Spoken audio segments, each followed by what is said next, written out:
Chair, and to Mail and Anna, Kieran and John, first of all, thanks for coming in. Just a couple of straight questions. In the line of R&D, Anna, you spoke about it there.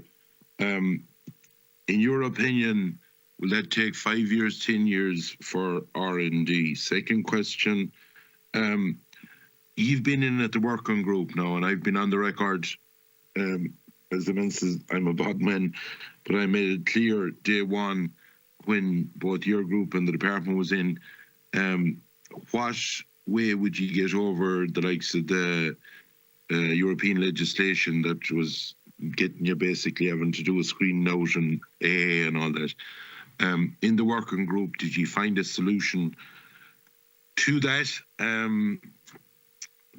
European legislation, that's the Habitats Directive that our now President signed in? Did you get any solution to that?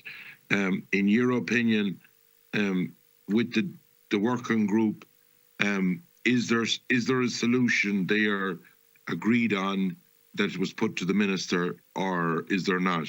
And fourthly, like, you can talk about, we know the amount of stuff that's coming in from other countries. The bottom line on this is that if there isn't the will to bring in legislation from the Department of Environment, Darrell O'Brien and Peter Burke and them, and in my opinion, they're being blocked by the Department of Climate Action. And because it's well known, when one minister was talking in the Dáil, there's another one said behind them. That's not going to happen. So I think we need honesty from politicians about where we're going in this for the whole peat sector. And in your opinion, was there a solution agreed, to put it bluntly? Like, you can do all the reports you want in the world, you can have all the meetings and all the working groups and all that BS, to be quite frank about it, but if someone doesn't make a decision, you're still going to be left where you are. And in my opinion, and I'll be blunt about it, with the way it's going on, because I've seen all these types of things going on before, you're basically winding down to September, and you'll end up missing a year of production, which will be disaster for a lot of jobs around the country. So I'd just like them questions answered, please. Thank you. Okay, Deputy Fitzmaurice. Mr. O'Rourke, you're indicating you wanted to come in there. Thank you, Mr. Chairman. And I'd like to go back to Mr. Boylan's questions and Mr. Daly's questions about peat for the mushroom industry and alternatives. The mushroom industry is based on having a high quality compost and having a thin layer of peat on top of that compost to grow the mushrooms. And the industry has been very successful. And I think that the reality of this is that people talk about the horticulture industry in general, while it should be divided into subsectors. And the mushroom industry on its own is a subsector exporting 120 million euros worth of product to the UK. So we depend on a high quality casing material, which is a blend of peat and sugar beet lime or ground limestone. And it's different to what is used in the amenity sector, in that it's deep dug black peat that is never dries out until it goes onto the bed to grow the mushrooms. And the mushrooms absorb moisture from that peat. So the peat requirement is only 20% of the growing substrate.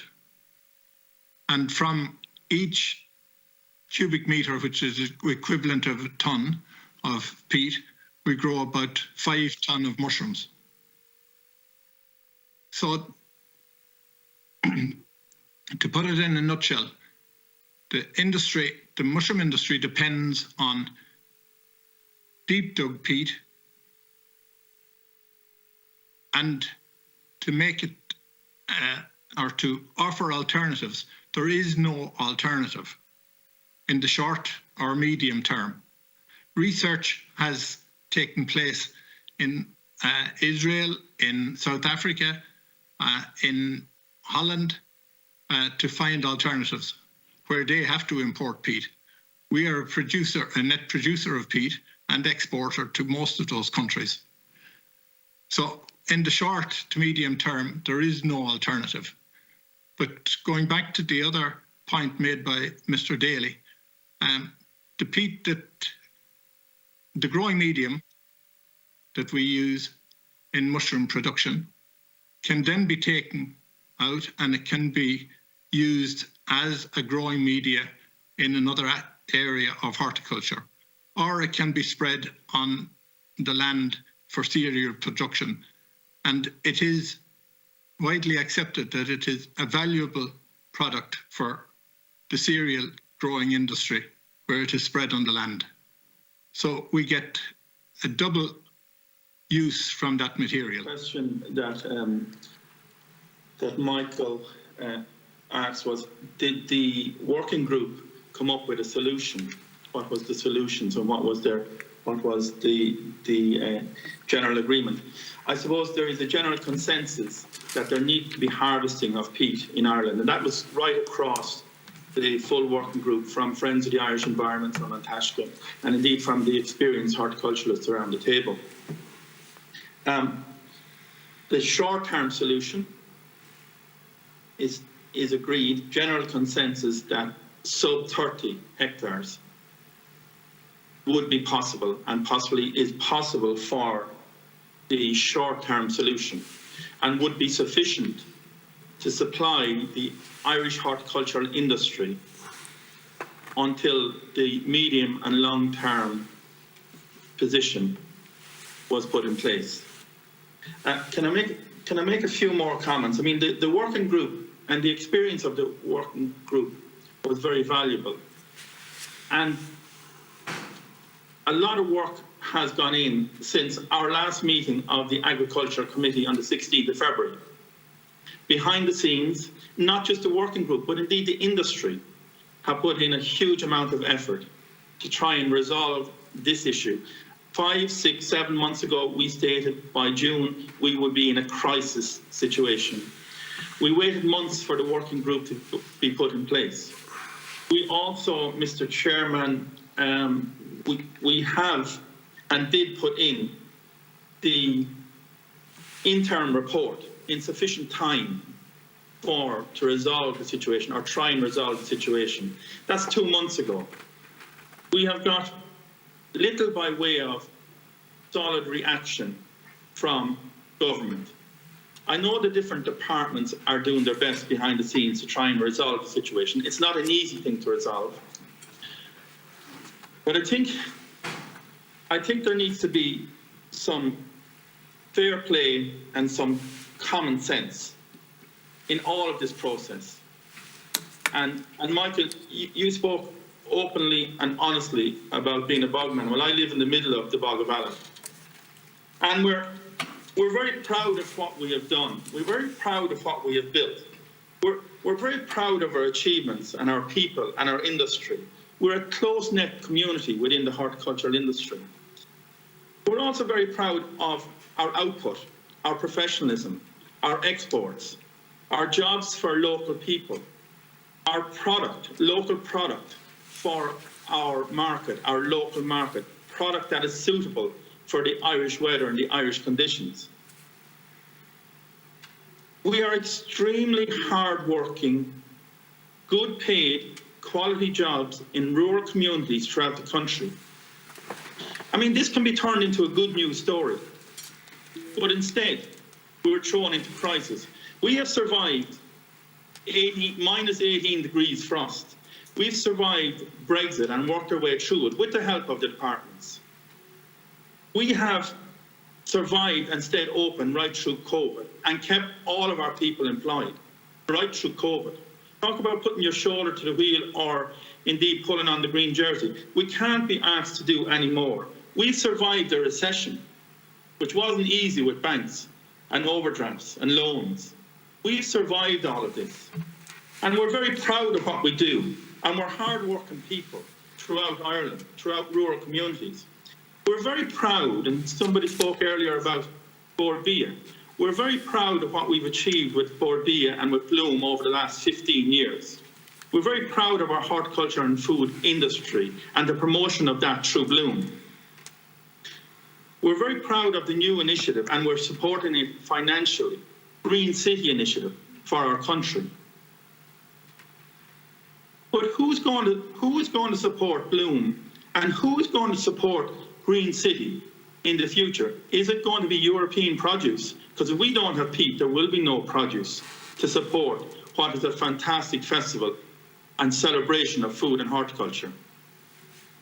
So we've done our part, but I'd have to say that I'm bitterly disappointed with the lack of process, lack of progress, and no time frame, and I'd have to say no real common sense. Only we've 3 departments battling against each other. Whose problem is it?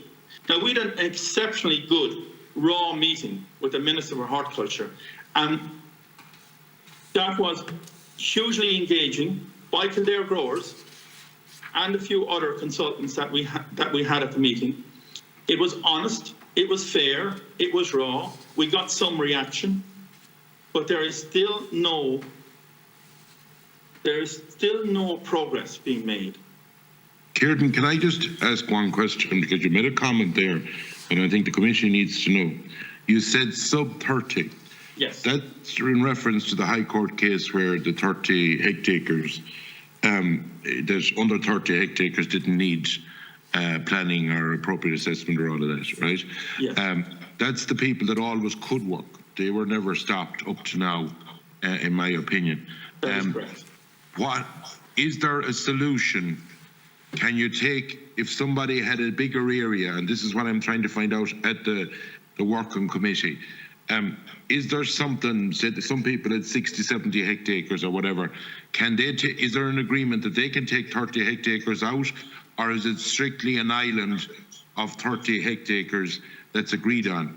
And are you referring to the Minister for Horticulture as Michael Noonan? Just that No, Minister Pippa Hackett. Right, she's agriculture. But, that is correct. Minister for Horticulture, yeah. Right. And that's your point on the sub 30. If you apply common sense to all of this, and if you want a good news story, and somebody has sub 100, or if we want to go to acres, you can do that. But sub 30, 75 acres, or sub 30. To come under sub 30, is it not a good news story that the rest of my peatland would be reinstated and I will harvest the sub 30? Is that not a good news story? Is that not common sense? I mean, we have taken out over 90% of the harvest by Bord na Móna exiting the industry. Also, a comment was made earlier about exporting peat. There is no professional horticulture peat being exported at this point in time. Bord na Móna closed their mixing plant last Friday. Bord na Móna are supplying no further peat, are not moving any peat in the country. Okay. We have one professional mixing plant left, and that is in Westmeath. That is Classman. Okay. If that plant goes, we have no professional mixing plant left.